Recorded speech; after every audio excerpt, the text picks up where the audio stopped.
Guys, so welcome back to another video. So today I'm gonna test out the premium version of WatchitGolf app. Basically it's an app that tells you everything, just like a launch monitor. You can use your iPhone as a launch monitor. It will tell you carry distance, smash factor, club speed, ball speed. I made a review video on the free version and I was really impressed with it. So I'm very excited today to test out the full version and see if it's worth using your iPhone as a launch monitor. So stay tuned. All right, so let's remember how to use this right here. We have to measure it, have to be the exact measurement from the ball to the lens, and then the height as well right here. All we got to do is we open the app right here, and we just go into new session. We do single camera. I have a 9-iron. I'm gonna place the ball right there in the square, then I'm gonna hit my 9-iron, and I have to wait for the beep. So put the ball in here, grab my 9-iron, just have to wait. Obviously, there it is. That's the sound there.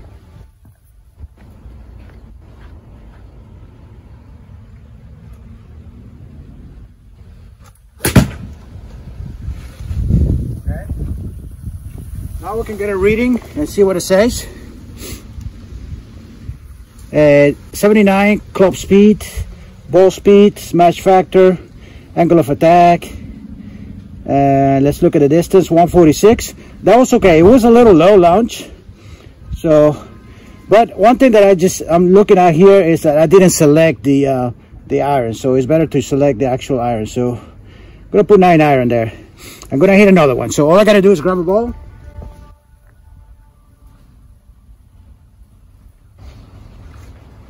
gonna put the ball in here, and then wait for the beep. Has to be, there it is.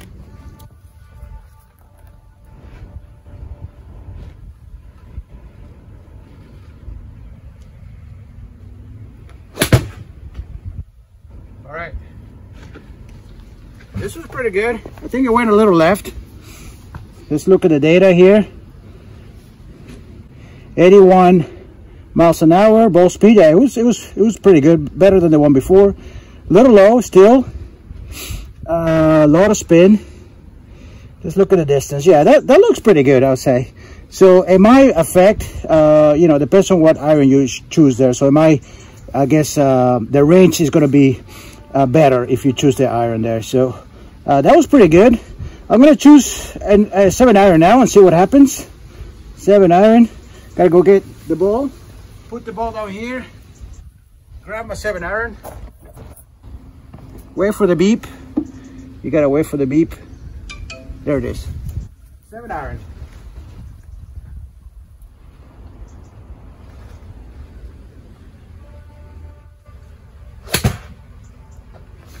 All right.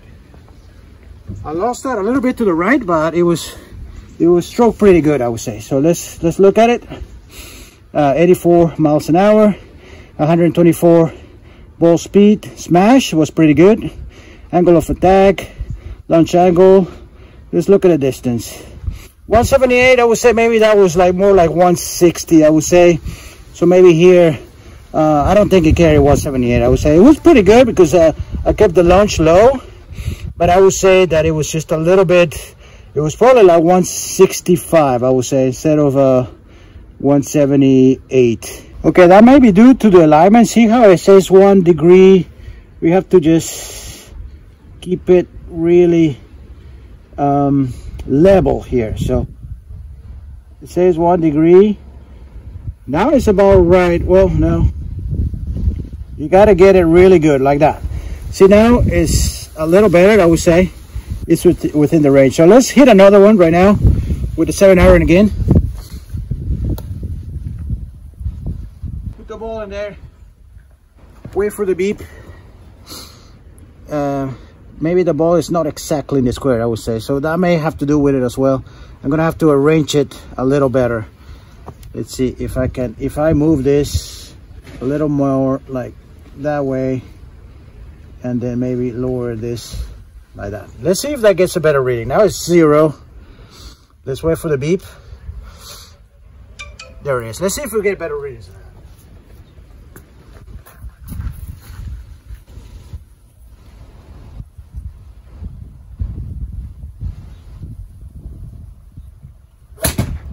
Okay, this was a chunk.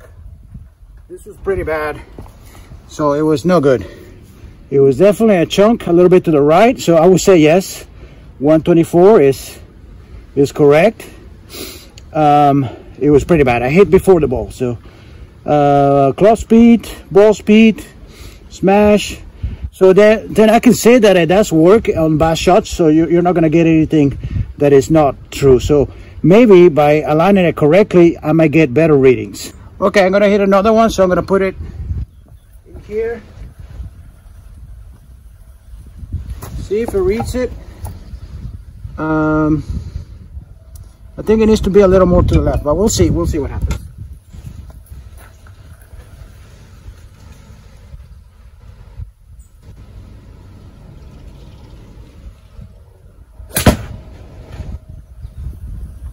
Okay, so this was better strike. Let's see what happened. Let's go back into the I don't think it read much of it. Let's see. 82 miles an hour, 115 ball speed, smash. It didn't read the angle of attack. Let's look at the numbers here. So I didn't get much of a reading on this one.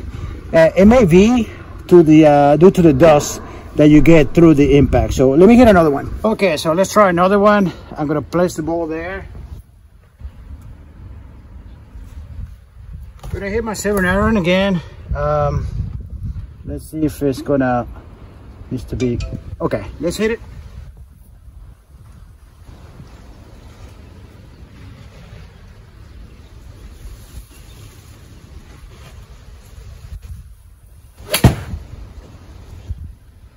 Okay, this was struck pretty good, I would say.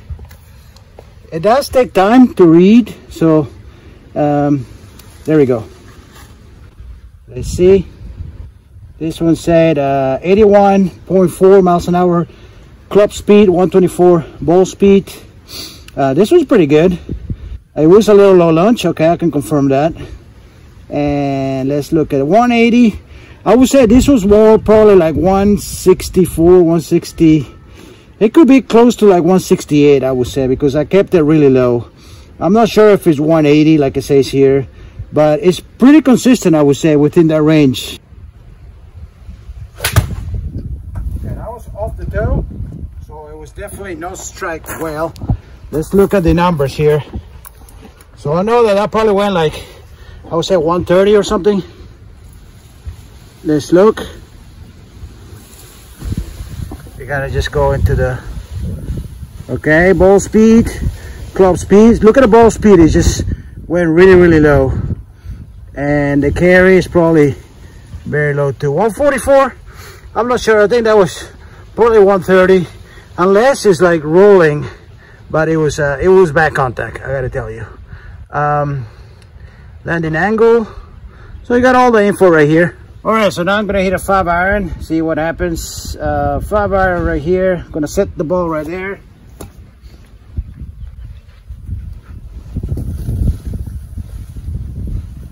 Wait for the beep.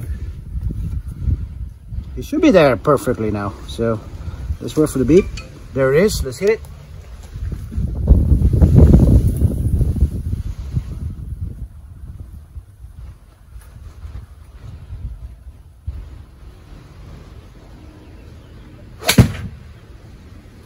Okay, this was hit. It was hit pretty good. It was a little low, I would say. So let's look at the launch angle. I know it was low. Yeah, that's pretty good. 12 degrees. Spin looks pretty good. Let's look at the numbers. 186. Yeah, this was. I'm not sure if it went 186, but it was low. I'm not sure if it needed a little more height to get 186, but it was a good strike for sure. So. The numbers look good, guys. I'm just not sure if I'm setting up this correctly. Maybe there may be like a better way to do this, because I'm sure that this has to be completely level, and maybe the ball has to be exactly on that square right there. But these are good readings, guys. It's pretty good, I would say. Okay, so I'm gonna select a pitching wedge right there. I know for a fact that with a pitching wedge I can carry from like 124 to 130, 134 maybe. So let's see what it gives me. I'm gonna set up the ball. Ball right here. Let's put it there. Let's see if it's in the correct place. I'm gonna just move this around a little bit. Okay. You shouldn't do this because you should keep it stationary. So there it is. It's right on the ball. So now we just wait. And there we go. We can hit it.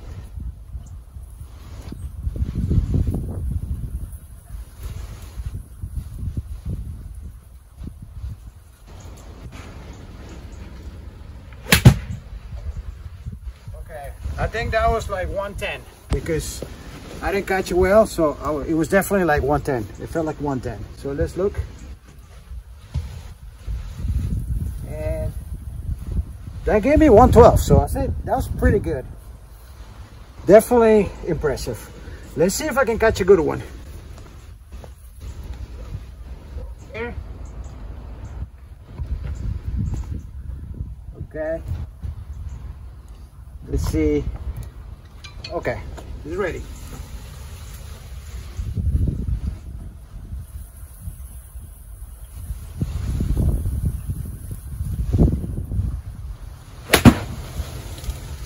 All right, this was more like 120 maybe, or 122 I would say. So let's look. It says 132. So 132, yeah, it could be. I think it was a little less. It could be maybe like maybe 125 I would say. I'm not sure if it was 122. Obviously, you know, this is just the feelings that I get, but the first one was spot on, definitely. Keep in mind that this is just me comparing the unit to what I feel like the shot would be. It could be wrong. I could be wrong, obviously. I would say generally it's just slightly more generous, just a little bit, I would say, because sometimes even with the Mevo Plus, I mean, I know that my carry distance is from 124 to 134 with the pitching wedge, and sometimes I go to the course and I hit like a 140 shot. So nothing is set in stone. I think, you know, you can't just say that the Mevo Plus is better than other devices. I think what's important is to have some consistency. You know, if you chunk it and it tells you that it went 140, then obviously you don't have something that is reliable. But in this case, it wasn't like that. It was, you know, when I chunked it, it gave me the shorter distance. When I flushed the shot, it gave me a longer distance. And then I like the way that it was playing with the launch angle. You know, the lower you kept it, the farther it went. I think if you don't have a launch monitor and you can use your phone, I mean, I think it's using your phone's technology to give you this data. I mean, if you don't have anything, this will be great. I mean, just have to play it up with the setup. Once you have the setup going, you have a really good thing in your hands. I mean, you can definitely analyze your data. You can work on your launch angle, try to, you know, keep it lower or higher depending on your swing. You can work on a lot of things, on your smash factor. Yeah, so that was it for the video. What I will do next time, I will bring out my Mevo Plus and I will actually compare the distance on the app with those on the Mevo Plus, and I think that will be very interesting. Again, I think it's a great app. If you don't have any launch monitor, you can definitely use something to kind of look at your data. I know that there's a lot of apps that I used in the past, and I was always disappointed because the time that it looked like I was getting good data, then I had this like awful readings. It was just maybe like a chunk, and it was just like it gave me like a really good number. So it was quite disappointing. This is by far for me one of the best apps out there. So it's just a matter of playing it with the setup, I guess. You know, I don't think on some shots I think I didn't quite have the ball right on the dot where it's supposed to be. So I will have to like literally mark it in the mat and just have everything set up to perfection. You know, I did my best, but I think I could probably do a better job in the setup. So anyways, guys, next time I will bring the Mevo Plus. I will compare it. I hope you enjoyed the video, guys. Make sure to leave a like and subscribe to the channel. Thanks for watching. Until next time.